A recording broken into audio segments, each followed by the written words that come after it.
Hello दोस्तों, नमस्कार। मैं प्रेम यादव, आप सभी का हमारे यूट्यूब चैनल पर स्वागत है। दोस्तों, बहुत बड़ी न्यूज़ निकल कर के आ रही है कि 12,091 पदों पर काउंसलिंग का आदेश जारी हो चुका है और यह भर्ती प्रक्रिया अब शुरू होने वाली है। इस पर फिर से होगी काउंसलिंग। काउंसलिंग किस तरह से होगी, क्या-क्या लगेगा और कौन-कौन करा सकते हैं इसमें काउंसलिंग, कितने अभी बच्चे हैं, कितने नहीं बचे हुए हैं इसमें। तो देखिए, कोर्ट का सबसे बड़ा अपडेट निकल कर के आ रहा है कि इलाहाबाद हाई कोर्ट के राज्य सरकारों द्वारा जो निर्देश दिया गया था शिक्षा मित्रों को, सम्मानजनक और आजीविका के लिए आवश्यक मानदेय का भुगतान करें। जो इनके आवश्यक निर्देश हैं वो शिक्षा मित्रों के लिए कि उनका इस तरह से उनको मानदेय दिया जाए कि उनकी जीविका चल सके। इसमें कहा गया है कि कोर्ट के मौजूदगी में जो समय शिक्षा मित्रों को मानदेय बहुत कम है, क्योंकि आज की महंगाई को देख कर के आप अंदाज़ा लगा सकते हैं कि 10,000 में गुजारा नहीं होने वाला है। तो इसलिए सरकार इस पर विचार कर रही है कि इनके इतने मानदेय कर दिए जाएँ कि ताकि इनकी जीविका भी चल सके। उच्च स्तरीय कमेटी गठित कर मानदेय वृद्धि पर जो है निर्णय ले, और इसकी एक अलग से कमेटी गठित की जा रही शिक्षा मित्रों की, और इन पर विचार करके उनके मानदेय को बढ़ाया जाए। तो इसमें देखिए, कोर्ट ने कहा है कि इस मुद्दे पर जो भी समितियां लिया जा रहा है वो याची राज्य सरकार के समक्ष प्राधिकारी से संपर्क कर सकते हैं। उनकी मांग है उनकी मांग है तो उस पर विचार किया जाए कि यह आदेश न्यायमूर्ति सौरभ श्याम शमशेरी ने जितेंद्र कुमार व दर्जनों शिक्षा मित्रों की याचिका पर दिए हुए हैं।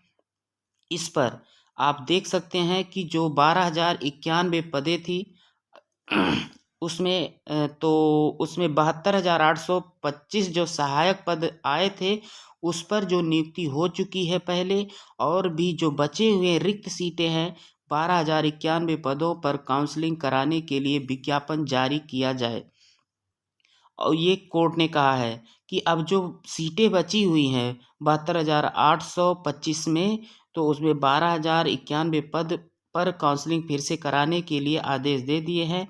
काउंसलिंग का परिणाम फरवरी के अंतिम सप्ताह तक जारी कर दिया जाए। जो फरवरी है 2024 की, उस फरवरी में ही अंतिम सप्ताह तक काउंसलिंग की प्रक्रिया को जारी कर लिया जाए। कोर्ट के इस आदेश से भर्ती विवाद को पटापेच होने की उम्मीद है। यह आदेश न्यायमूर्ति सौरभ श्याम शमशेरी ने विनय कुमार पांडे सहित सैकड़ों अभ्यर्थियों की याचिकाओं पर दिया है। कुछ लोग याचिकाएं दायर किए थे, उस याचिकाओं पर मिला हुआ है इनको। कोर्ट ने कहा है कि यह आश्चर्यजनक है कि काउंसलिंग की जानकारी होने के बावजूद चयनित अभ्यर्थी काउंसलिंग में ना शामिल होकर मुकदमे में लगे हुए हैं, और जबकि काउंसलिंग से संबंधित कोई तथ्य रिकॉर्ड नहीं है। ऐसी स्थिति में सरकार और बेसिक शिक्षा परिषद 12,091 पदों पर नए सिरे से काउंसलिंग कराने का विज्ञापन जारी करे, और इसको नए सिरे से फिर से जो इसके पहले हो चुकी है उसको छोड़ते हुए 12,091 पदों पर नए सिरे से काउंसलिंग कराने का आदेश मिल चुका है, और इस पर कार्य शुरू हो जाएगा जल्द। दूसरी बात हम देख करके इसमें बताते हैं कि अदालत ने कहा कि सरकार समिति बनाकर मानदेय वृद्धि पर फैसला ले। जो शिक्षा मित्रों का सम्मानजनक मानदेय सरकार हाई कोर्ट के द्वारा कहा है कि उनके मानदेय में वृद्धि का फैसला ले, कि जो है महंगाई को देख करके उनके मानदेय को बढ़ाया जाए। सहायक अध्यापक के बराबर वेतन की मांग अस्वीकार की गई थी।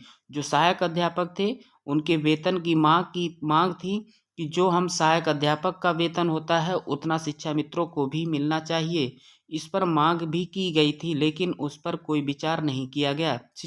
शिक्षा मित्र जो है इन पर याचिका दायर करते हुए कहा है कि हमारी इन पर इस शिक्षा मित्रों की जितनी मानदेय है उनको सहायक अध्यापक के मानदेय के बराबर रखा जाए। तो इन सभी बातों को लेकर के देखिए, जो भी है 12,091 पदों की काउंसलिंग की प्रक्रिया और सरकार के द्वारा शिक्षा मित्रों की जो सम्मानजनक मानदेय है, इन पर तमाम आंकड़े निकल करके आ रहे हैं।